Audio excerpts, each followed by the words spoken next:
Pandarpur for the year ended 31st March 2018. Prepare income and expenditure account for the year ended 31st March 2018 and balance sheet as on that date. मग आपला current year जर पाहिलं तर current year आपला काय भरणार आहे? पहा करंट इयर आपला असणार आहे 2031 मार्च 2018 दिलं म्हणजे 2017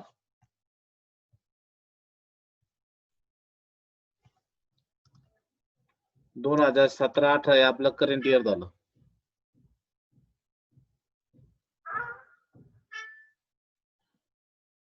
बघा 2017-18 हे आपलं काय झालं? करंट इयर झालं. करंट इयर घ्यायचं 2017-18 आणि या ठिकाणी बघा आता जुना आपल्याला या ठिकाणी 1 नंबरच्या ऍडजस्टमेंट मध्ये कॅपिटल फंड अकाउंट त्यांनी ऑलरेडी दिलाय 90,000. कॅपिटल फंड अकाउंट दिल्यामुळं हा जो सुरुवातीचा कॅशचा बॅलन्स आहे तो आपल्याला घ्यायचा नाही.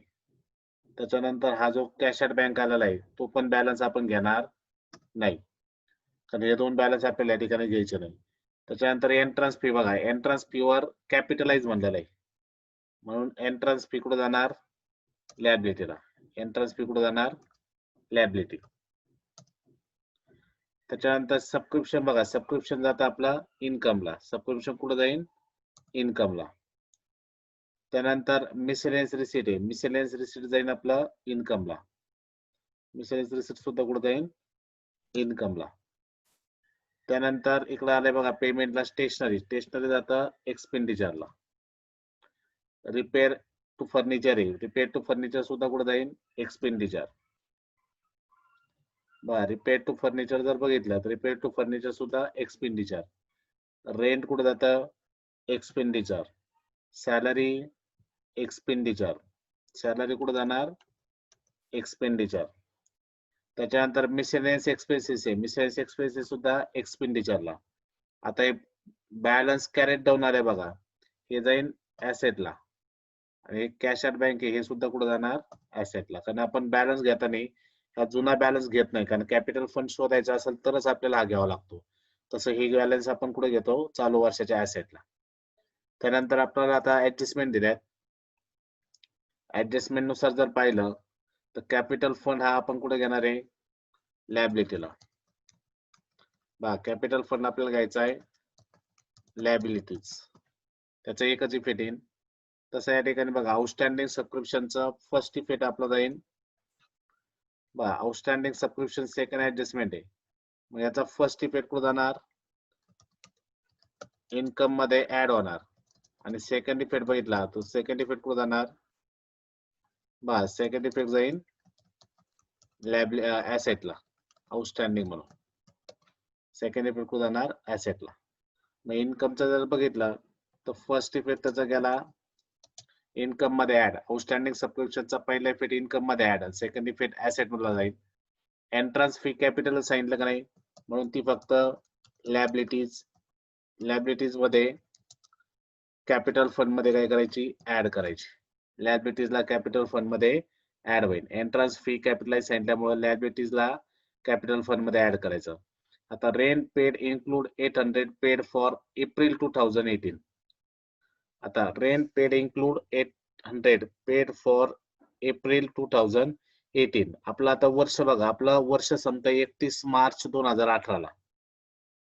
आपलं वर्ष कसं संपतंय 31 मार्च 2018 ला. आणि rent paid include 800 paid for April म्हणजे 800 रुपये हे आपण प्रीपेड दिलेत. मग प्रीपेड म्हटल्यानंतर पहिले इफेक्ट काय करायचा?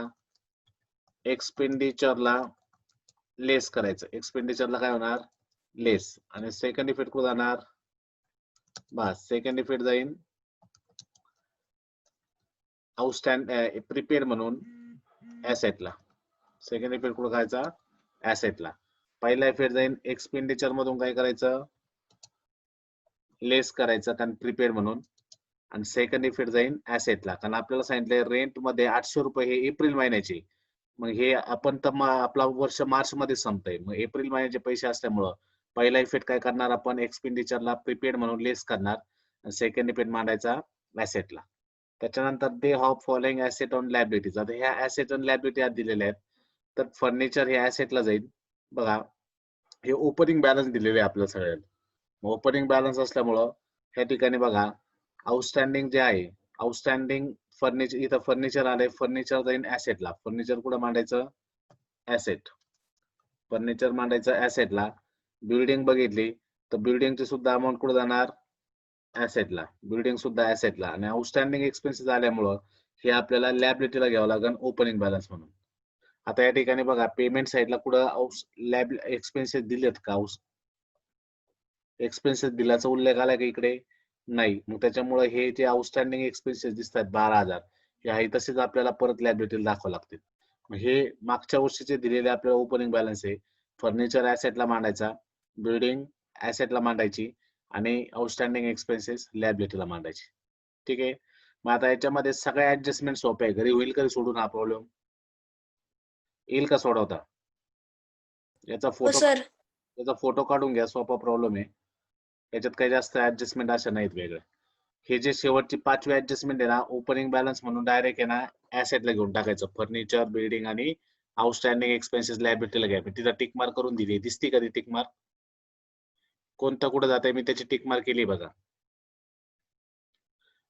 याच्यात फक्त आउटस्टँडिंग सबस्क्रिप्शनचे काय करायची? इन्कमला सबस्क्रिप्शन मध्ये ऍड करा. सेकंड इफेक्ट ऍसेटला. जमल का सोडवायला? हो सर. ठीक आहे. त्याचा फोटो काढून घ्या वाटलं असतं. त्याच्यावर मी टिक मार्क करून दिले कुठले इफेक्ट काय. मग मी 10 नंबरचा घेतो. मग पुढचा सोपा आहे. मग घरी सोडवा.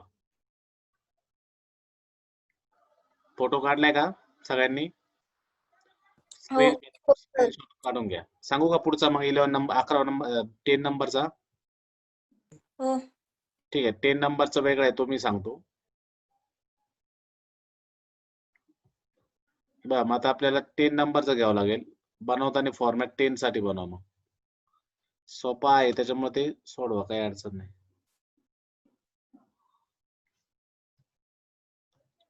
बरं, अनसॉल्व प्रॉब्लेम मी 10 नंबरचा घेतो. 10 नंबर मध्ये receipt and payment account KBP engineering college आहे. KBP engineering college. इथे हेडिंग टाका KBP engineering college in the book of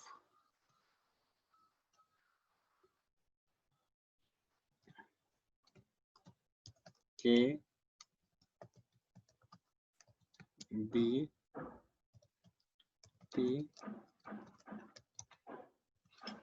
बाबा केबीपी इंजिनिअरिंग कॉलेज.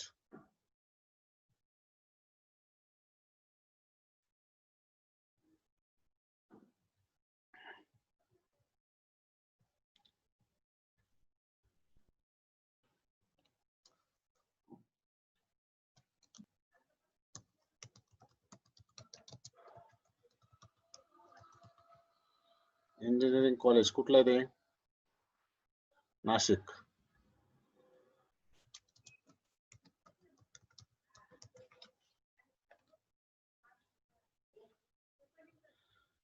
बाबा मग आता या गणितामध्ये आपल्याला बघा इंजिनिअरिंग कॉलेज दिलंय.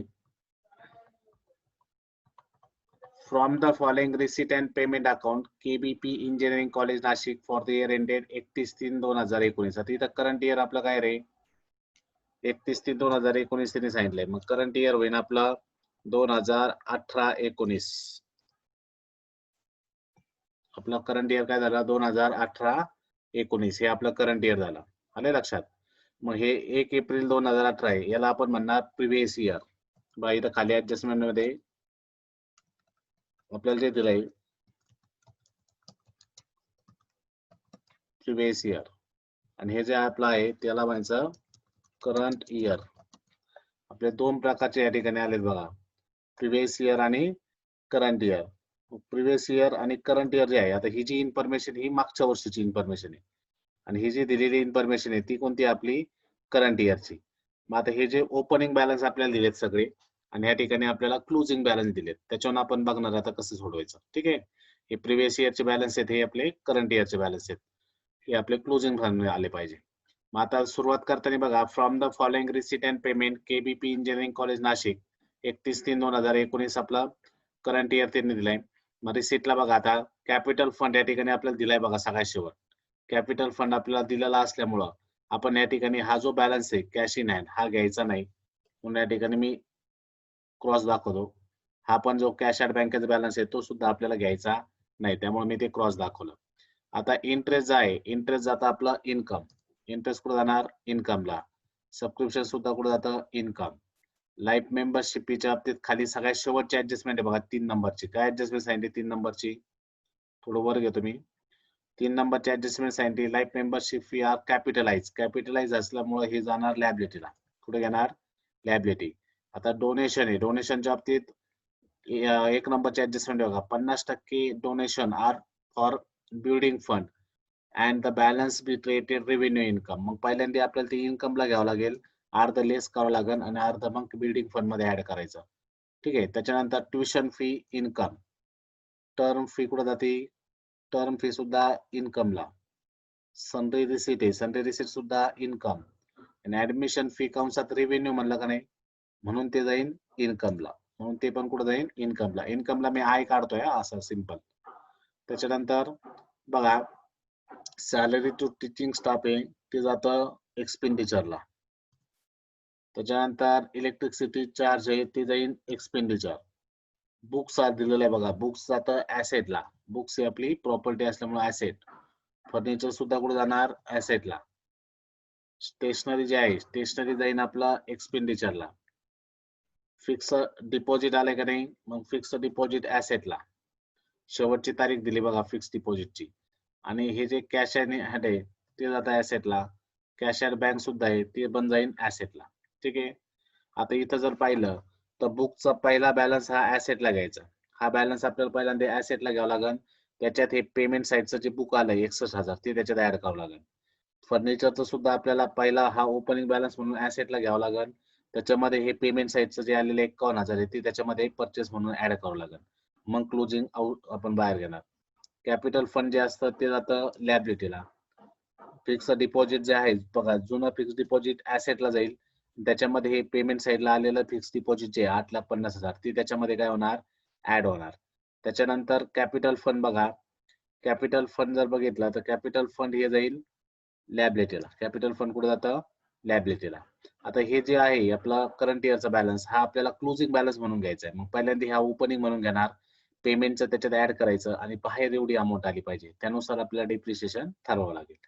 आता हे जे डोनेशन फॉर बिल्डिंग फंड आहे, याचे जर दोन इफेक्ट बघितले डोनेशन फॉर बिल्डिंग फंडचे, तर काय करायचं? इन्कमला डोनेशन मधून लेस करायचं. इन्कमला डोनेशन मधून लेस करायचं आणि सेकंड इफेक्ट बिल्डिंग फंड मध्ये लॅबिलिटीला ऍड करायचा. हे आउटस्टँडिंग सबस्क्रिप्शनचं जर बघितलं तर इन्कमला ऍड करायचं आउटस्टँडिंग सबस्क्रिप्शन म्हणून, आणि सेकंड इफेक्ट करायचा ऍसेटला. आणि life membership fee direct capital fund मध्ये लॅबिलिटीला ऍड करायची. हा सुद्धा प्रॉब्लेम सोपाच आहे, पण तो सोडूया आपण. ठीक आहे. मग आता सुरुवात करताना फॉर्मॅट तुम्ही बनवला असेल, फॉर्मॅट या ठिकाणी बनवून घ्या. In the book of KBP engineering college Nashik, income expenditure for the year ended 31 March 2019. इथं बॅलन्स शीट बनवा 31 मार्च 2019. बनवलंय का सगळ्यांनी? करू का सुरुवात? बा, फॉर्मॅट बनवून झाला असेल तर स्टार्ट करतोय मी. आता आपण सुरुवात करतोय रिसिट पासून. रिसिटला पहिला आलंय टू बॅलन्स ब्रॉट डाऊन. हे कधी घेतो आपण? ज्यावेळेस आपल्याला कॅपिटल फंड शोधायचा असेल त्यावेळेस हा बॅलन्स आपण घेतो जुन्या बॅलन्स शीटला. त्यामुळे सध्या आपण ते रॉंग घ्यायचं नाही म्हणून. आता इंटरेस्ट घ्या इन्कमला. मग इथे बाय इंटरेस्ट इन्कम मध्ये बाय इंटरेस्ट. किती इंटरेस्टची अमाऊंट? बा, इंटरेस्ट आहे 55,000. मग इन्कमला घ्या 55,000. इंटरेस्ट घेतला इन्कमला. बघा, आपण रिसिट साईड पासून सुरुवात केली. इंटरेस्ट नंतर आले सबस्क्रिप्शन. सबस्क्रिप्शन सुद्धा इन्कमला जातं 28,300. मग इन्कमला घ्या 28,300 सबस्क्रिप्शन. मग इथे बाय सबस्क्रिप्शन 28,300. Bye subscription 28,300. या ठिकाणी आपण इन्कमला घेतला बाय सबस्क्रिप्शन 28,300.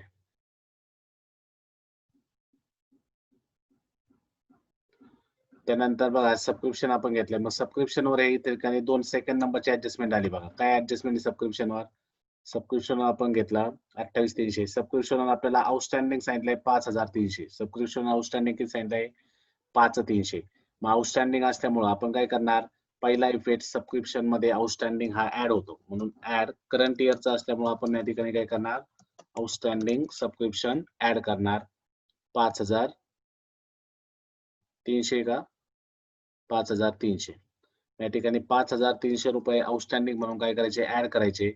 मग 28 मध्ये 5 ऍड केले, झाले 33,600 रुपये बाहेर येते. 33,600 रुपये बाहेर आले आउटस्टँडिंग म्हणून. आउटस्टँडिंग म्हणून त्या ठिकाणी आपण ऍड केलंय.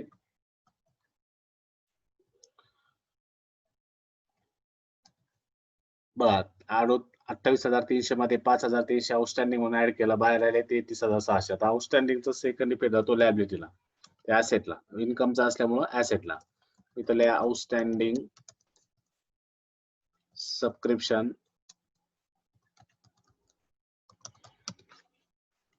Outstanding subscription 5,300. या ठिकाणी आउटस्टँडिंग सबस्क्रिप्शन आपण घेतलं 5,300. मग सबस्क्रिप्शन होतं, सबस्क्रिप्शन मध्ये आउटस्टँडिंग ऍड केलं, आउटस्टँडिंग सेकंड इफेक्ट त्याचा केला ऍसेटला. आउटस्टँडिंगचा सेकंड इफेक्ट कुठे गेला, ऍसेटला. अशा पद्धतीने आउटस्टँडिंग सबस्क्रिप्शनची आपण ऍडजस्टमेंट या ठिकाणी काय केली, सॉल्व्ह करून घेतली. झालंय. बस सबस्क्रिप्शन नंतर आले लाईफ मेंबरशिप फी. आता हे लाईफ मेंबरशिपच्या फीच्या बाबतीत आपल्याला सांगितलं होतं 3 नंबरची ऍडजस्टमेंट आहे. लाईफ मेंबरशिप फी काय सांगितली आपल्याला रे, कॅपिटलाइज. लाईफ मेंबरशिप फी काय सांगितली, कॅपिटलाइज. म्हणून पहिल्यांदा आपल्याला कॅपिटल फंडचा बॅलन्स घ्यावा लागेल. मग कॅपिटल फंडचा बॅलन्स या ठिकाणी दिलाय बघा 9,47,400. मग 9,47,400 जे कॅपिटल फंड दिलं ते पहिलं घेणार आपण लॅबिलिटीला. मग इथं लॅबिलिटीला घ्या कॅपिटल फंड 9,47,400. 9,47,400 आपण कॅपिटल फंड घेतला लॅबिलिटीला. मग आता आपल्याला सांगितलं होतं की लाईफ मेंबरशिप फीचे हे जे 25,000 रुपये दिसत आहेत, हे 25,000 रुपये लाईफ मेंबरशिप फी म्हणून काय करायची, ऍड करायची कॅपिटल फंड मध्ये. म्हणून आता लॅबिलिटीला आपण कॅपिटल फंड घेतलाय. 3 नंबरच्या ऍडजस्टमेंट नुसार इथे करणार आपण add life membership fee.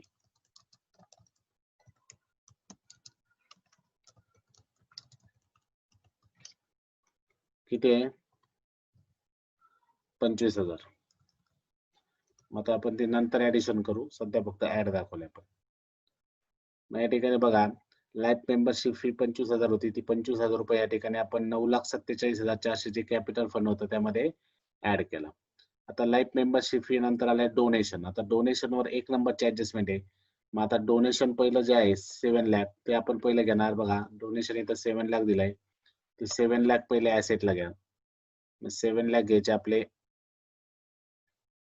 इन्कमला donation. मी तर by donation 7 lakh income, 7 lakh रुपये डोनेशन आलंय. मग आता हे डोनेशनचे ऍडजस्टमेंट जे आहे ती कॅपिटल फंडशी रिलेटेड आहे. 50% आपल्याला कॅपिटल फंड मध्ये ऍड करायचंय. मग कॅपिटल फंडचा बॅलन्स या ठिकाणी आपल्याला दिलाय बघा 10 लाख. मग तो कॅपिटल फंड पहिला लॅबिलिटीला घ्या 10 लाख. बघा मग या ठिकाणी 2-3 ओळी सोडून मी खाली घेतो बिल्डिंग फंड, सॉरी काय घ्यायचं आपल्याला, बिल्डिंग फंड. बिल्डिंग फंड आपल्याला सांगितलंय, बिल्डिंग फंड घ्या 10 लाख. या ठिकाणी बिल्डिंग फंड लॅबिलिटीला घेतली मी 10 लाख. मग बिल्डिंग फंड 10 लाख घेतल्यानंतर आता आपल्याला काय सांगितलंय, डोनेशनची ऍडजस्टमेंट बघा 50% donation are building fund and the balance is stated revenue income. म्हणजे हे जे आपण डोनेशन घेतलंय 7 लाख रुपये यातले 50% म्हणजे 3,50,000 रुपये आपल्याला बिल्डिंग फंड मध्ये ऍड करायचे. म्हणून इथं म्हणा लेस बिल्डिंग फंड किती, 3,50,000. मग बाहेर राहिले 50% म्हणजे 3,50,000. मग आता या 3,50,000चा जो लेस केलेले 3,50,000 आहे त्याचा सेकंड इफेक्ट करायचा आहे आपल्याला.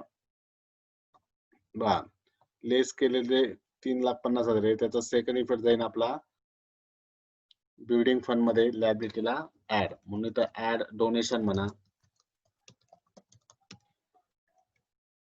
3,50,000. असे बाहेर झाले 13,50,000. वरती आणखीन एक शून्य टाकावं लागेल.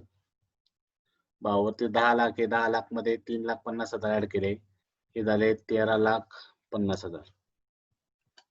13,50,000 आउटरला.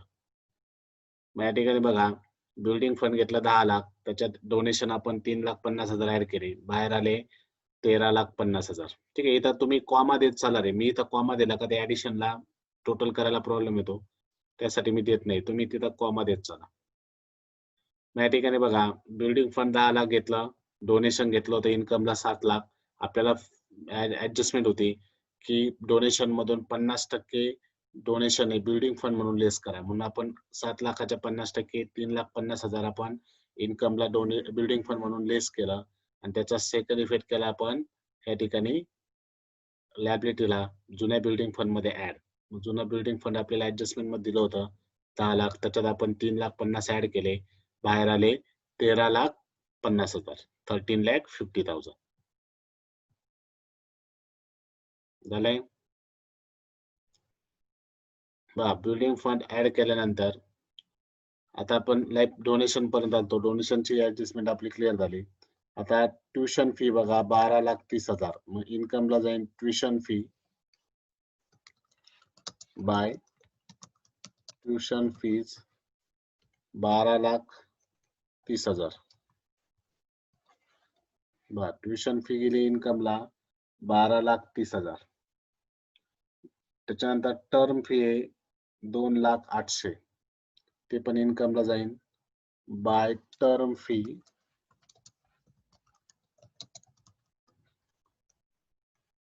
2,08,000. टर्म फी आली 2,08,000.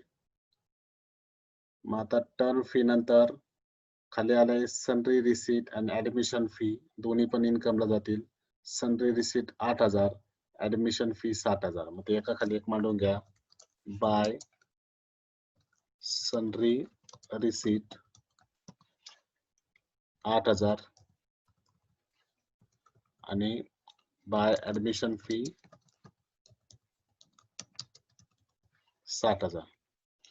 Admission fee 7,000. मग अशा पद्धतीने आपण सनरी रिसिप्ट आणि ऍडमिशन फी आपण या ठिकाणी घेतली.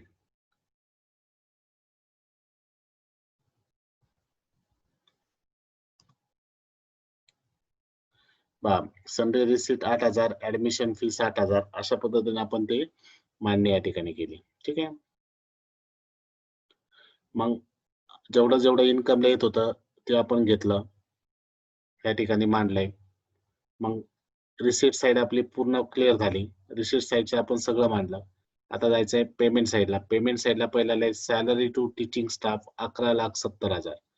मग इथं घ्यायचं एक्सपेंडिचरला बाय सॅलरी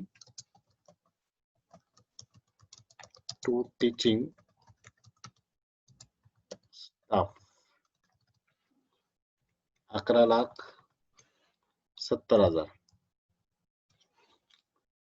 टीचिंग स्टाफची सॅलरी 11,70,000. मग सॅलरी टू टीचिंग स्टाफ हे एक्सपेंडिचरला जातं, म्हणून 8% आपण घेतलं सॅलरी टू टीचिंग स्टाफ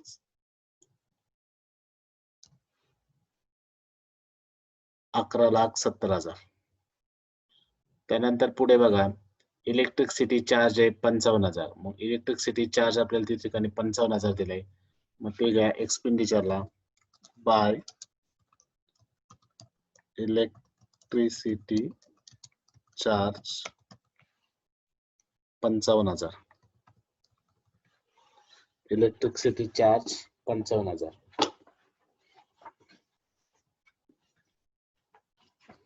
अशा पद्धतीने आपण बघा जे एक्सपेंडिचरला येते ते मांडत चाललोय, जे इन्कमला येते इन्कमला मांडत चाललोय. आता पुढे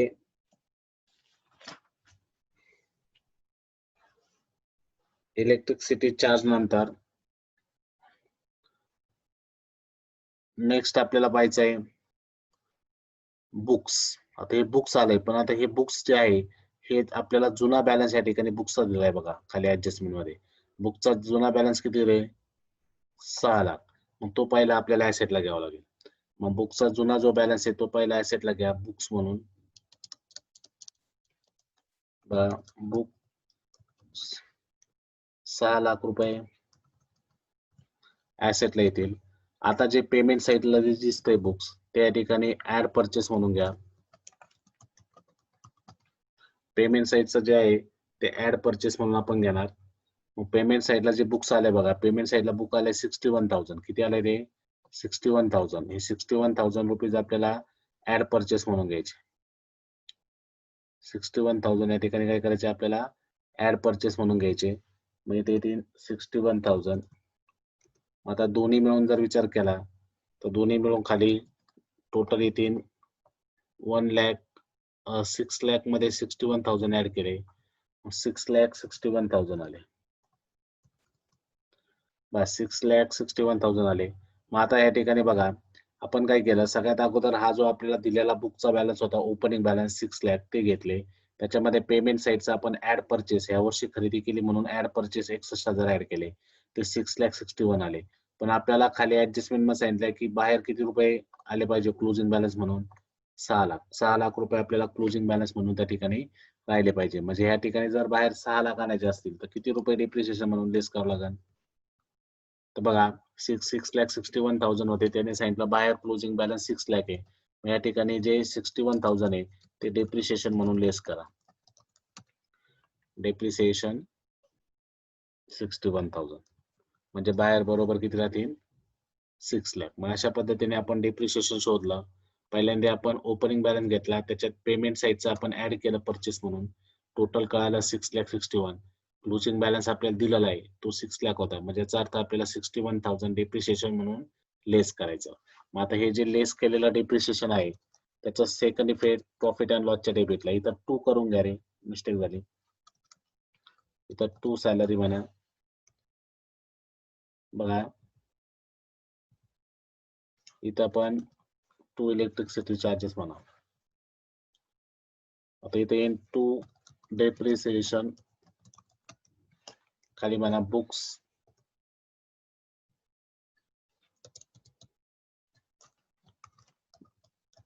बुक्सचा डेप्रिसिएशन किती आलाय? 61,000. या ठिकाणी 61,000 घ्या. इनरला ठेवा, आणखीन एक डेप्रिसिएशन येणार आहे.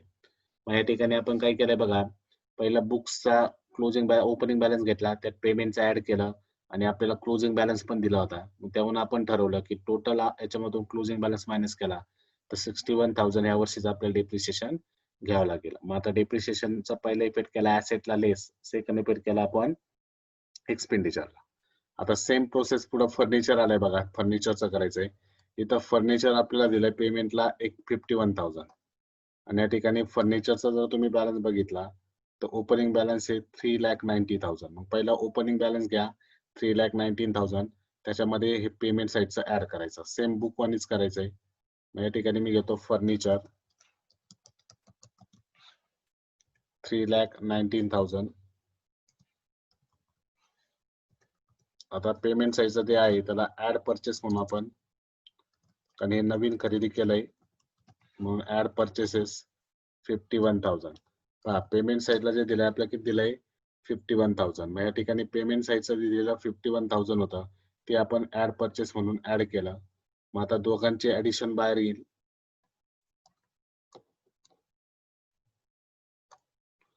बघा 19 मध्ये 1 मिळवला 20 ने 50, 3,70,000 बाहेर येतील. 3,70,000 आपले आउटरला, इनरलाच घेतले, आणखी त्याच्यावर डेप्रिसिएशन आहे. मग आता 3,19,000 होते, त्याच्यामध्ये 1 मिळवले, 370 झाले. आता इथं जर बघितलं तर जसं बुकचा आपल्याला क्लोजिंग बॅलन्स दिला तसंच इथं फर्निचरचा क्लोजिंग बॅलन्स 3 लाख सांगितलाय. म्हणजे या ठिकाणी आपल्याला आउटरला फर्निचर किती राहायला पाहिजे? 3 लाख. बाहेर आउटरला आपल्याला फर्निचर त्यांनी किती सांगितलंय? 3 लाख. मग किती रुपये डेप्रिसिएशन म्हणून लेस करावं लागेल? इथे घ्या लेस डेप्रिसिएशन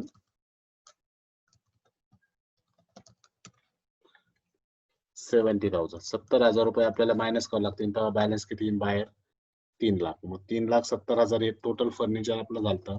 त्यापैकी त्यांनी सांगितलं की क्लोजिंग बॅलन्स फक्त 3 लाख राहिला, म्हणजे याचा अर्थ 70,000 रुपये आपण डेप्रिसिएशन म्हणून घेतले. म्हणून फर्निचर 70,000. मग आता दोघांची टोटल बाहेर टाका.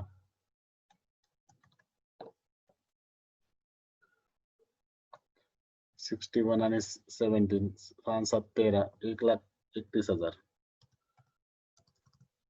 बाहेर आले 1,31,000.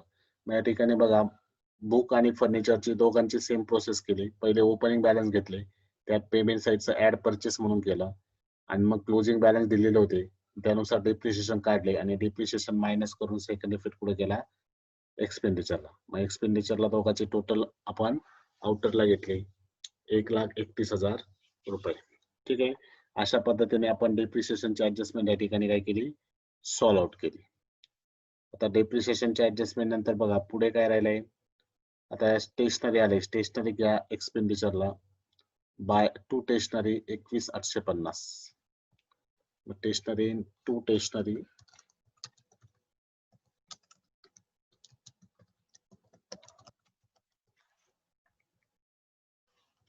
21,850. स्टेशनरीचा बॅलन्स आहे 21,850. मग या ठिकाणी आपण आउटरला घेतले 21,850. आता स्टेशनरी नंतर परत बघा, आता स्टेशनरी नंतर आलाय फिक्स डिपॉझिट. फिक्स डिपॉझिट आलाय 8,50,000. मग आता हे फिक्स डिपॉझिटचा खाली सुद्धा आपल्याला ओपनिंग बॅलन्स दिलेला आहे बघा. फिक्स डिपॉझिट आपल्याला जुनं दिलंय 9,10,000. या 9,10,000 मध्ये हे ऍड परचेस म्हणून करायचं 8,50,000. म्हणून पहिलं ओपनिंग बॅलन्स घ्या 9,10,000 fix डिपॉझिटचा ऍसेटला. Fix deposit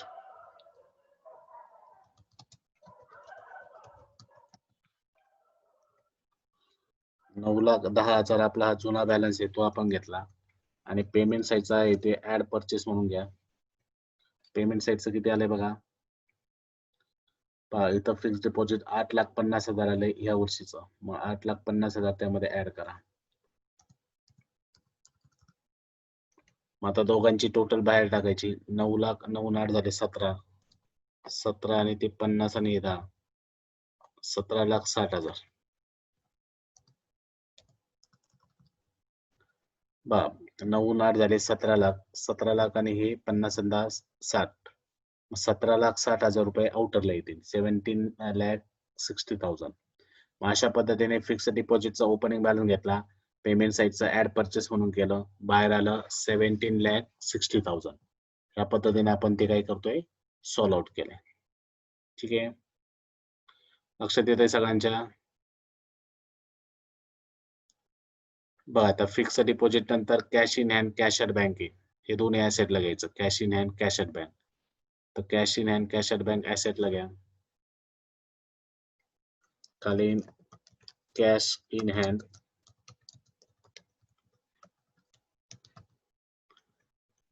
cash in hand 16,650 आणि कॅश ॲट बँक घ्या. कॅश इन हँड आपला आहे, कॅश इन हँड 16,650 आणि कॅश ॲट बँक आहे 2 लाख. मग या ठिकाणी 2 लाख रुपये घ्यायचे आपल्याला, आउटरला 2 लाख. अशा पद्धतीने आपण काय केलं, पेमेंट साईडचं सुद्धा आपण सगळं मांडून घेतलं. बघ आता रिसिट साईड आपण क्लिअर केली, पेमेंट साईड क्लिअर केली, ऍडजस्टमेंट मध्ये बुक्स झाली, फर्निचर झालं, हे सगळे ऍडजस्टमेंट झाल्यात. तर मग आता फक्त काम एकच राहिलं, क्लोज करायचं. एक्सपेंडिचर क्लोज करा. सरप्लस किंवा काय निघाल, सरप्लसच निघतोय, सरप्लस निघाल तो काढा, तो कॅपिटल फंड मध्ये ऍड करा आणि दोन्ही साईड टॅली करा. आता एका मिनिटात हे कट होऊन जाईल. कट जर झालं तर परत लॉगिंग करायची गरज नाही. आता प्रॉब्लेम आपला क्लिअर झालाय. फक्त तेवढं काय राहिलंय काढायचं, सरप्लस काढायचा राहिलाय आणि बस सरप्लस काढून सरप्लसचा बॅलन्स कुठे ट्रान्सफर करायचा आहे, कॅपिटल फंडला. मग तेवढी प्रोसेस करून घ्या. आता तो पण चालू आहे, तो पण मी घेतो. 1-2 मिनिटात कट होईल. मॅथवाल्याने लगेच यायचं आहे, एक 10 मिनिटामध्ये. मॅथवाले आहेत का सगळे? श्रद्धा, नंतर लॉग इन करायचं. आता सरप्लस काढून घ्या. सरप्लस काय करा, तिकडे कॅपिटल फंड मध्ये ऍड करा. ठीक आहे, आणि मग ते पूर्ण करा.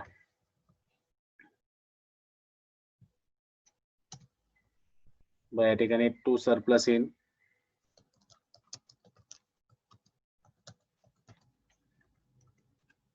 सरप्लस मध्ये सबट्रॅक्शन करून घ्या.